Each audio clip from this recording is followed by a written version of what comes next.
Okay, so like the 4th of July a few years ago was a Saturday in my town.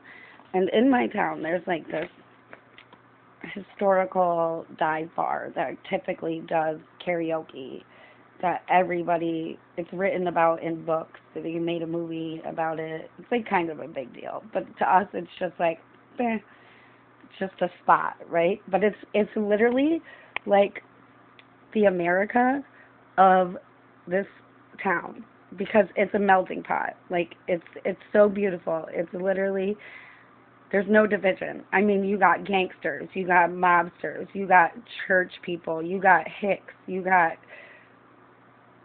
transgenders, you got construction workers, you got bikers, you got just regular Joe Schmo and like models and like celebrities come through there. Like it's just like everybody's there. It's like Alaska. Like there's everybody's got a claim to it, but nobody claims it. So anyway, the point of this story is like one Saturday. Again, it was such a weird Saturday and July 4th because you would think the town would be bumping. You would think that the spot there would have been police. Usually there's police, like drinking roadblocks or checkpoints. There's like you would think there would be taxi cabs or buses or people walking because it's also like a college area. So it's like always high traffic. But this one particular year, for some reason, for miles and miles and miles, there was not a person, not a car, not a traffic, not a any indication of like life. It was such a weird and still night. So, and I went there because I was like a little bit in my feelings. It was a holiday. I missed my family. I was like struggling with some traumatic um things and just like kind of looking to find my family or friends. Um so I went to the spot where I thought they'd all be at, even though it's not really my scene, but I was like looking for connection. Well, so I get there and it's not the normal, it's not karaoke, it's not the normal crowd of everybody. It's a very specific and interesting crowd, and I hear somebody like using a microphone. Okay, and I sat there, I ordered a drink, maybe or maybe not, I'm not sure. Yeah, I must have, but I sat there for like a minute, and all of a sudden I hear somebody go into this spiel about Jesus Christ being transgender or hermaphrodite. And I'm like, whoa, I have to leave.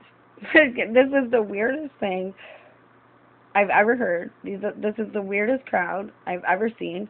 I'm not judgmental, but again, I guess part of me was because,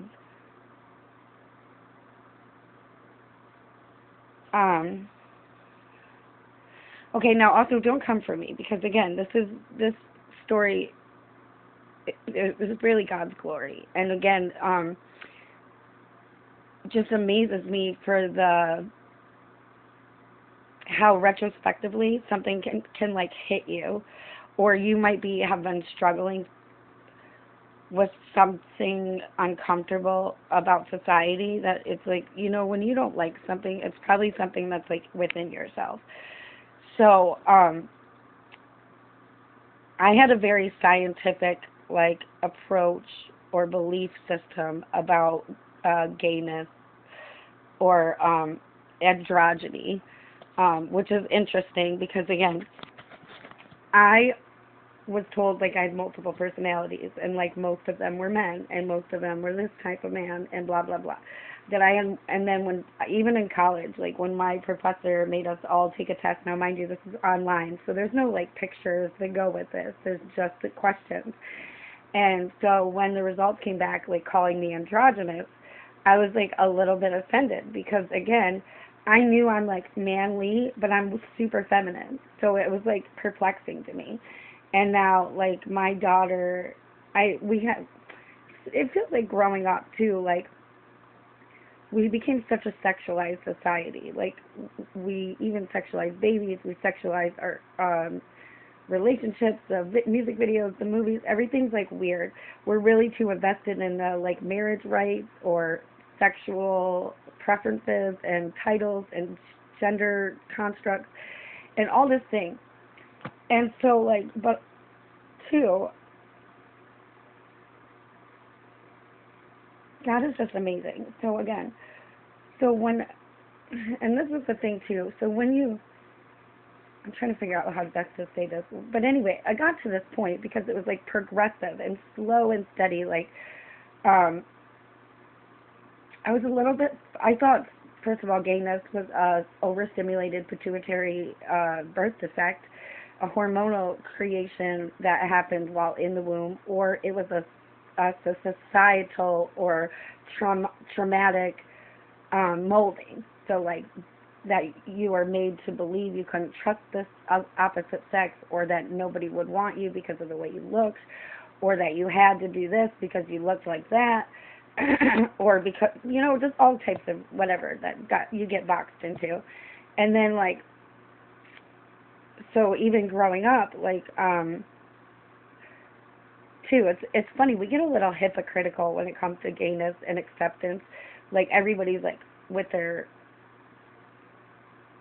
corno preferences. Like, people tend to more be into the feminine and feminine, but like rejecting the masculine.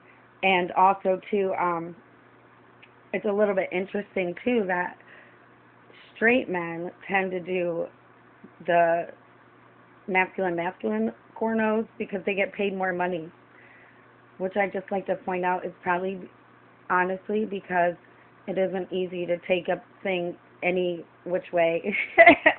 Okay, and again, so but back to what I was saying.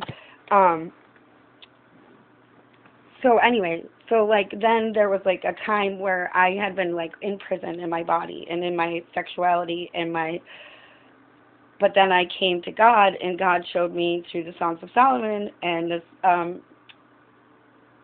webinar kind of called The Peasant Princess.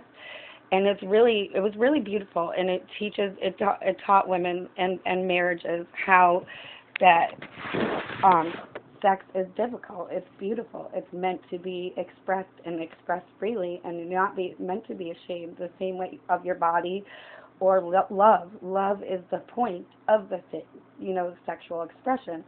And again, Songs of Solomon and the whole story behind that is such a beautiful story because again, it shows how love knows no bounds. That what beauty is in the eye of the beholder. That you don't always understand or can even control who you love. And but that going back to my original point about the hermaphroditic or transgender thing about Jesus, which I thought, oh my God, I'm going to hell for listening to this. Like I thought that was instant, the most blasphemous and insane thing I've ever heard. But check this. Reading my Bible, and again, this has been a progressive thing, even since I was given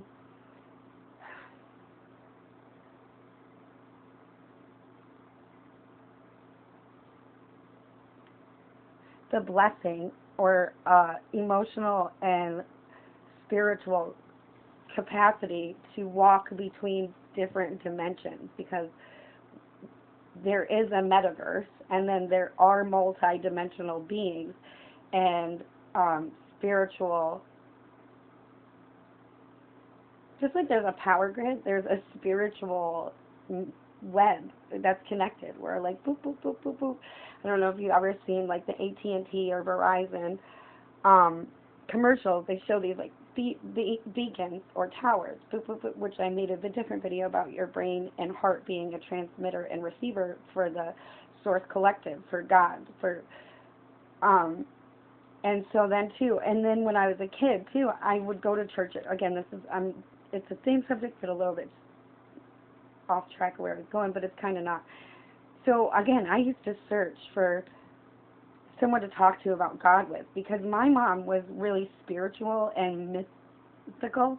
She believed in fairies and dragons and angels, but not God.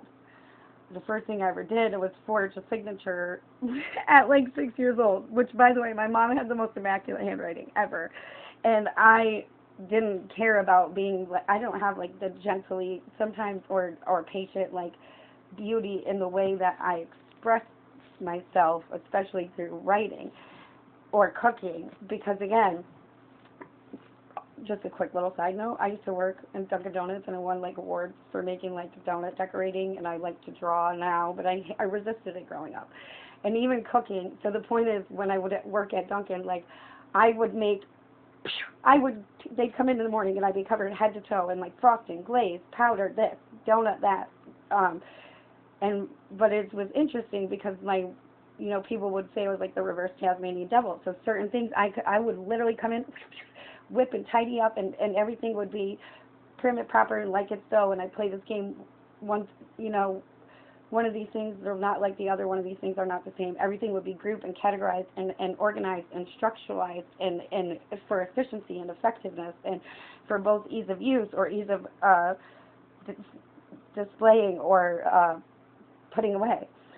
And again, I was like obsessive because, again, my brain was always like 870 times ahead of most people, or I knew that I could even see like 3/1000ths of a second faster than even a microscope could be, and the person, scientist behind it, who was like scientifically educated, I knew that I could see it faster than the bug or the air or the computer or the microscope or the scientist could even process it. So I could see it, take it, retain it, process it, and put it back out.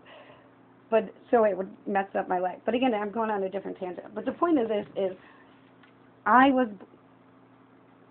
because God is so great, and I always knew of Him, and my love for Him, my love for the world, was always just so, almost like, it seemed like toxic and unnatural that I could, or could or would be so loving and forgiving, and people would take advantage of that, and my loyalty would become slavery, and yada, yada, yada. And this is, I used to tell people too, sometimes I would stay in these things because, you get invested. So once you put so much time and energy into something, you don't want to walk away because you don't want to miss out on the chance for the potential that you saw to come to fruition. Or even just bitterness. You're like, I had to go through hell, then I'm not going to let you go have it good with somebody else. But anyway, the point of back to the donuts and stuff, the mess, I used to tell everybody everything I did with love. And sometimes love is messy. So again, or like I would put so much of myself into my cooking or to my projects, and for other people, my acts of service, my providing advice or nature or nurture or money or these, I would just give, but a little bit neglect myself. Or, but anyway, the point of this was that God is so amazing. Okay, so again, at the time I resisted it. And I went through this phase when I was young, and I was like uptight in my body in the strip club or something, and like I had this one girl that she was like my twin, right? And we were like Mary Kay and Ashley Olsen. So then when and like at the time in the 90s, like the Herbal Essence commercial came out, and we were like, oh.